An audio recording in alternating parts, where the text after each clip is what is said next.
अगर आपके घर में भी छोटे बच्चे हैं तो इस वीडियो को पूरा ज़रूर देखिएगा। गाम्बिया जो कि दक्षिण अफ्रीका का एक देश है, वहाँ पर 66 बच्चों की मौत केवल कफ सिरप पीने के कारण हो गई है। इन कफ सिरप की निर्माता कंपनी भारत की मेडन फार्मास्यूटिकल को बताया जा रहा है। ये समस्या वैश्विक स्तर पर न फैल सके, इसके लिए WHO ने 4 सिरप पर अलर्ट लगा दिया है।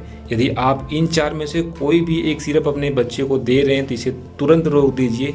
इन 4 सिरप का नाम है प्रोमेथाजिन ओरल सॉल्यूशन, कोफेक्सामलिन बेबी कफ सिरप, मेन कॉफ बेबी कॉफ सिरप और लास्ट है मेन ग्रिप एंड कोल्ड सिरप। यदि ये जानकारी आपके लिए फ़ायदेमंद रही हो तो चैनल को लाइक और सब्सक्राइब जरूर कर दें।